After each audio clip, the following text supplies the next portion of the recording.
Hey y'all, let's get to cooking.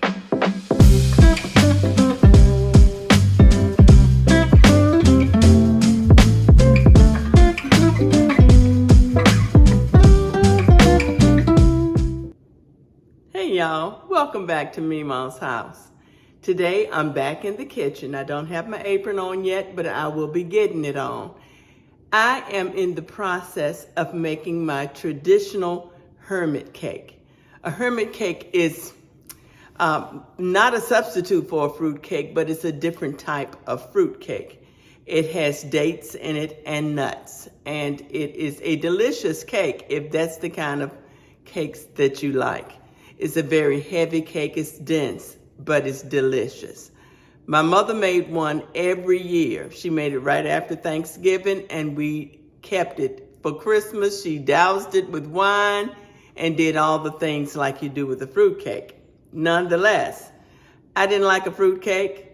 I don't make fruit cakes, but I do make a hermit cake. And that's a tradition. Now, I have on my channel a video of me and my sisters making the fruit cake, the hermit cake, and that's what we normally do just after Thanksgiving. We get together and make our hermit cakes. But today, I want to make sure that you get to see how the hermit cake comes together. So you'll see it in the different phases that it takes for the hermit cake to be a cake, to become a cake. So I'm going to get my apron on. You get you a cup of coffee, something easy to drink, and let's get to cooking. Here are the ingredients we'll be using to make my traditional hermit cake. And of course, the list of ingredients will be down in the description box. This cake recipe requires a lot of steps, so I hope that you hang in here with me until the end. It's a very interesting cake, and it's a delicious cake. So I hope you enjoyed today's video.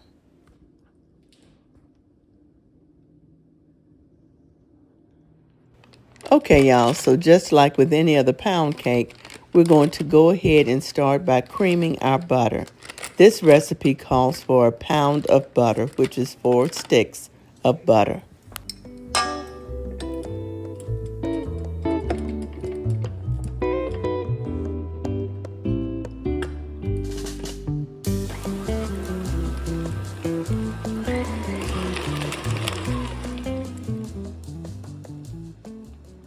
Now, once I've fluffed this butter well together, I'm going to go ahead and add my 3 cups of brown sugar. You can use light brown sugar or dark brown sugar. In this cake, I'm going to use light brown sugar.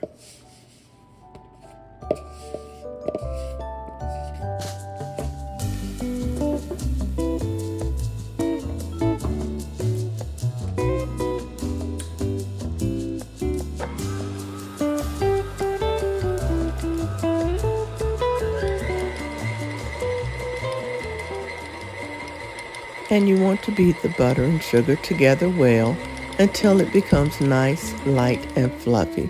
It takes about 7 minutes. In the meanwhile, I'm going to go ahead and chop my dates. You can buy chopped dates, and I prefer them, but around this time of year in this area, it's very difficult to find chopped dates. So you end up having to chop your own dates. And that's where my handy dandy food processor comes in handy. Dates are very sticky, and even though the food processor does a good job chopping them up, they still get kind of clumped together. So I'll show you what we do later on in our recipe to get this from being so clumped up. Okay, now it's time to separate our eggs. This recipe calls for 6 eggs, and these eggs I bring right out of the refrigerator. Normally, when I'm baking a cake, I let my eggs sit out to become room temperature, but eggs are easier to separate when they're cold. So, I'm going to separate my eggs using my little egg separator, and we'll get this done in no time. So this recipe calls for me to beat my egg whites So that it is very important for me not to get any yolk in my egg white, because the fat of the yolk will cause the egg white not to be able to be beaten and fluff up as well as it would be if there are no yolks in the egg white.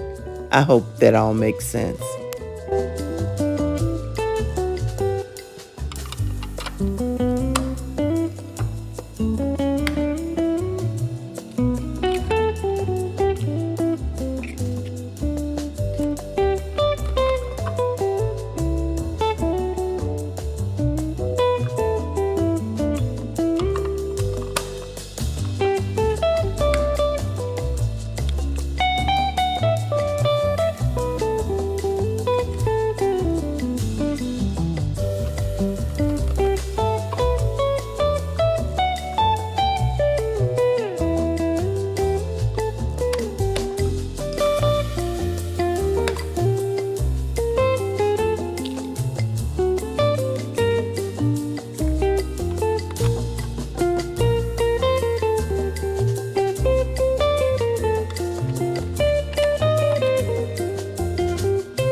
Okay, that's all done. Now let's go to the next phase.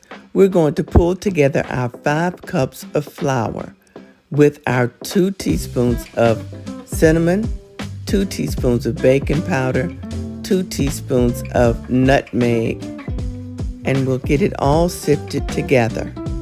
Because my sifter only holds 3 cups, I'm going to do my sifting in shifts.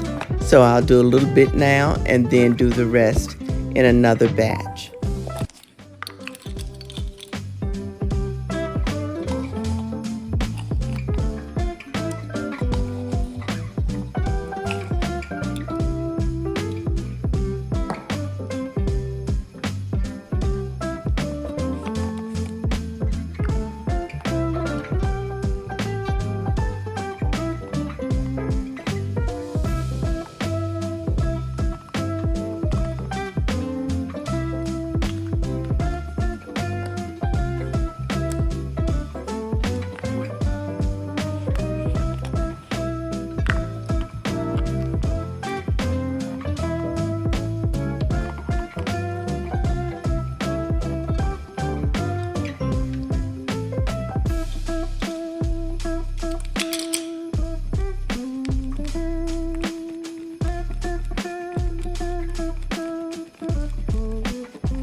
Okay, got that flour and dry ingredients sifted together. Now I'm going to show you what I'm going to do about those dates. I will add some of the flour to the dates to break the dates up so that they won't be in big clumps. And it also serves the purpose of keeping the dates from sinking to the bottom of my cake. The flour will allow the dates to float in the cake, and I will have them mixed throughout the cake. I will flour the dates and the nuts so that all of them can float nicely throughout the cake.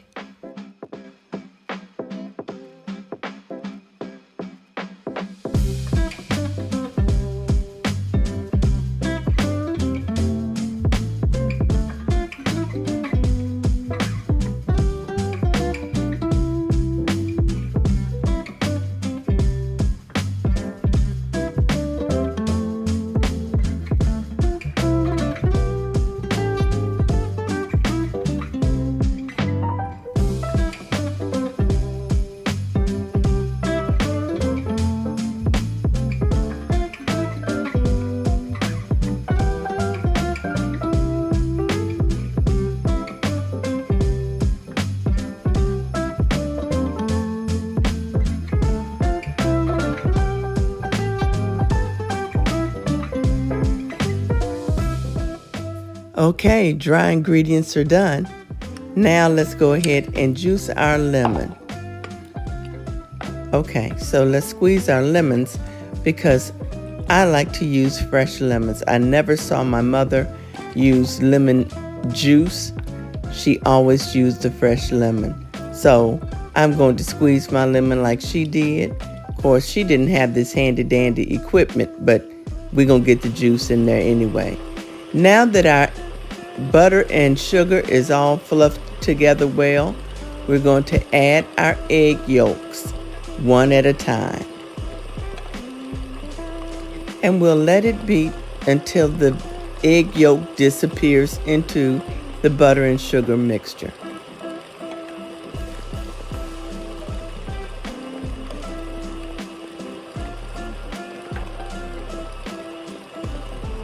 Okay, the egg yolks are in. It's time to add our lemon juice.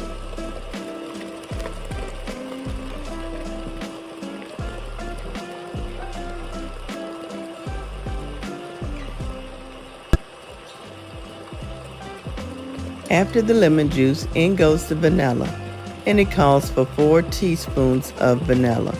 And you know, I like a little vanilla, so a little extra splash won't hurt.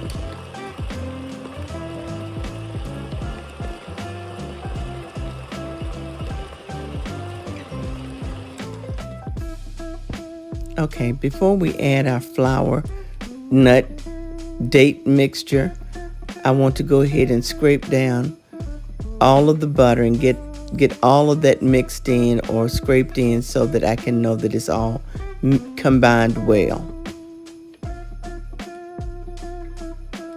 Now let's do one more mix, and then we'll start to add our dry ingredients. Now this is where this KitchenAid really pays off, because I don't have to work so hard manually getting all of these dry ingredients mixed in.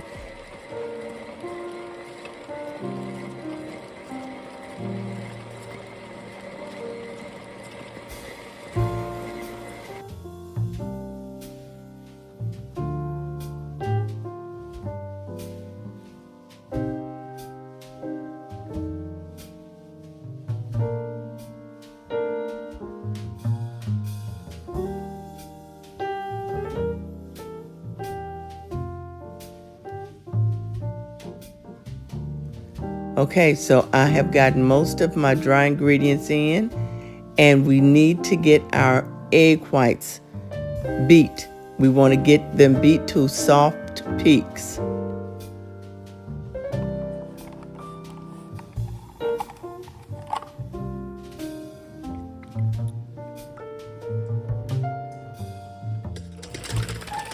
Now I'm going to use my handheld mixer to beat the egg whites to the soft peaks, and it takes about 5 minutes to get that done.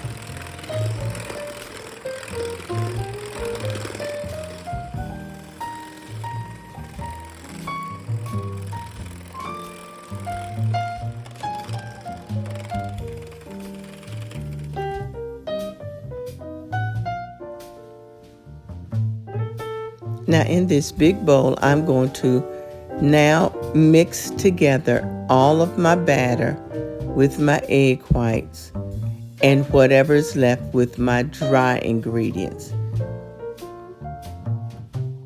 As you can tell, this batter is very stiff, but with the addition of the egg whites, the batter will become less stiff, but it will still be a dense batter. So don't be alarmed, your batter is going to be stiff, but your cake will be delicious. Y'all can tell how slow I'm moving with getting this batter out of here. I am on the Hermit Cake struggle bus.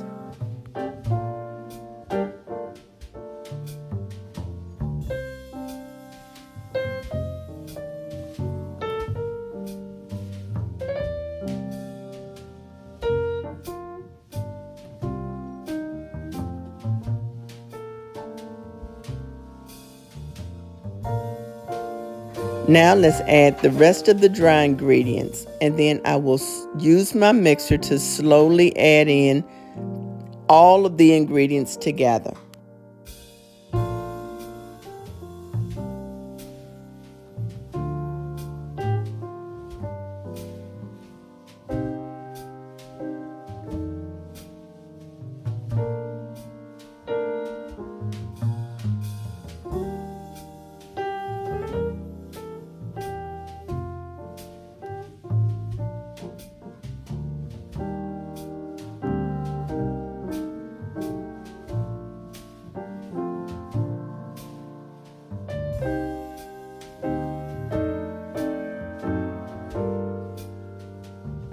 I'm going to use my mixer on a slow speed so that I can gently fold in the beaten egg whites. I don't want those to get deflated. I want them to stay inflated, but I'm going to gently add them in.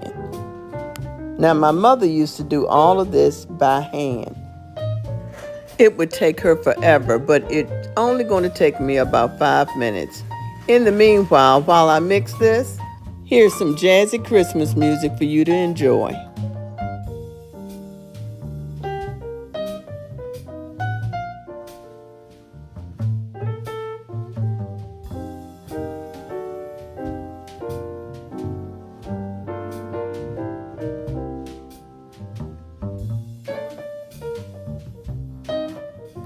Ooh, now that that's done, we can go ahead and prepare our pans. I'm going to use my 2 bundt pans. Both of them are decorative. One I like a little bit better than the other because she's fancy, but both of them serves the purpose. And if you don't have baking spray with flour in it, what you doing with your life? If you don't have it in your house, that's okay. I'm just joking. But if you don't have it, you can always use butter and flour. But with these pans, because it's so decorative on the sides and down in the bottom, I like to use the spray because I know that I can get into all of those nooks and crannies. Now it's time to spoon in our batter. And this batter, as you can tell, is very heavy. Once I get the batter in the pan, I like to press that batter down so that it won't have any air pockets. And then I'll tap it on the table to make sure that all the air pockets are gone.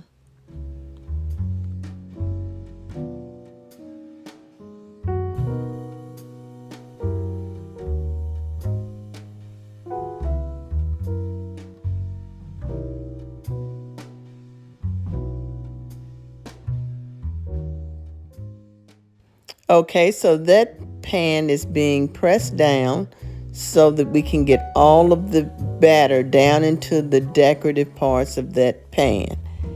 And I like to make sure that the sides are pressed as well so that it can go in. Now, it's not like one of those liquidy batters that's going to just flow into those crevices. So I have to make sure that it's in there. So cake number 1 is done.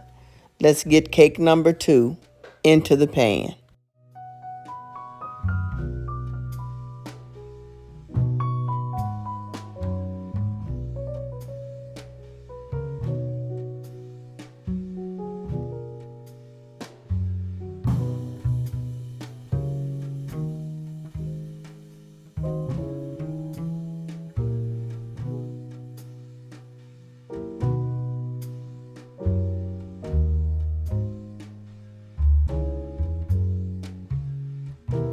Now I have divided this batter up so that each cake pan will only be filled to 3/4 of the height of the pan because I don't want it to flow over. If it does, it will burn in your oven and make a mess.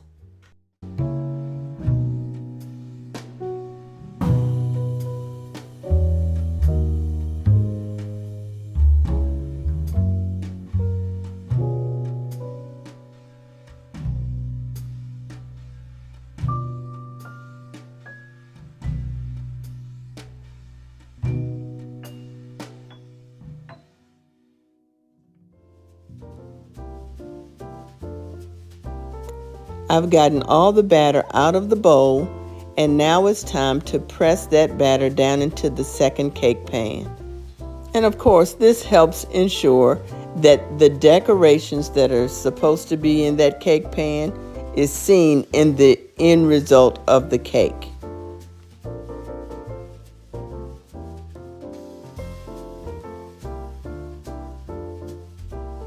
Now I'm going to tap them down to get any other air bubbles out that might be there. Smooth it as much as I can because I want it to be pretty on the bottom because that will be the bottom of your cake. I want it to be pretty all over. So let's get this all smoothed down and get the second cake ready and we'll go into the oven.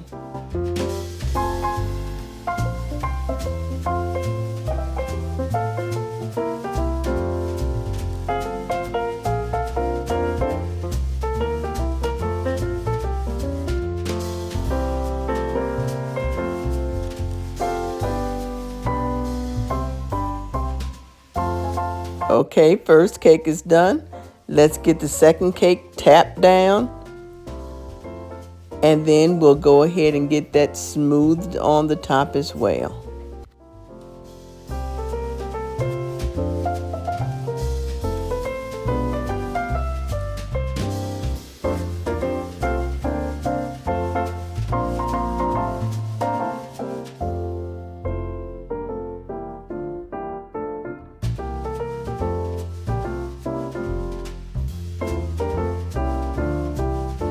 Now the cakes are ready to go into a 275 degree oven.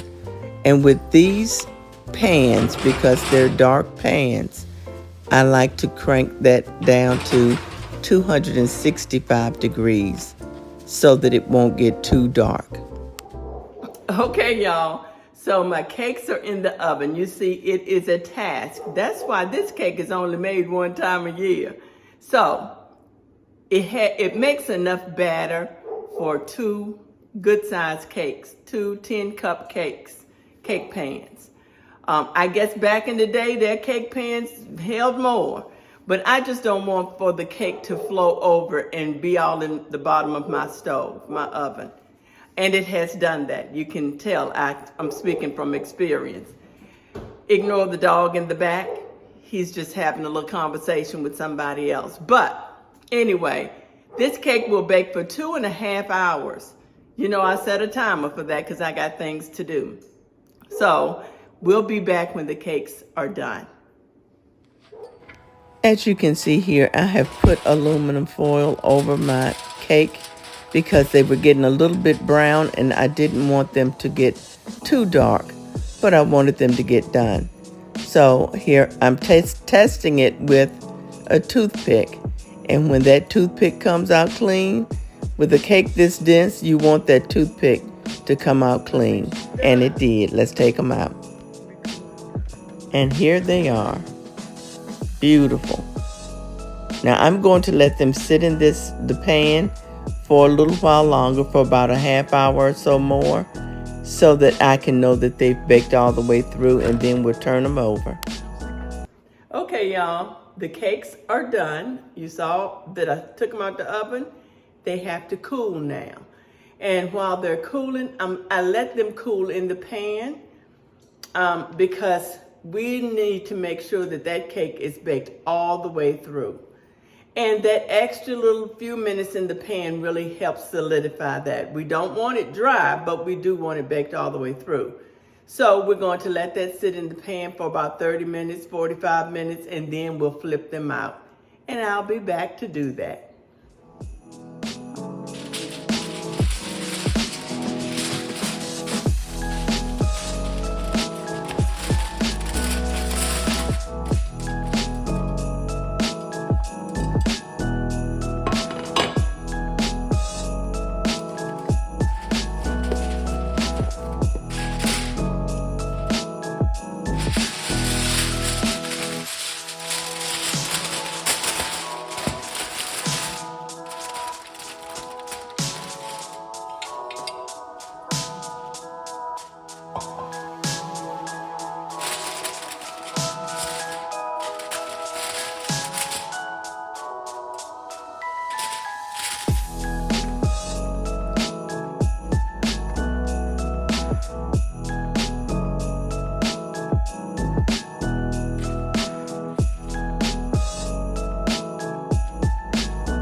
Okay, y'all, so my cakes are done.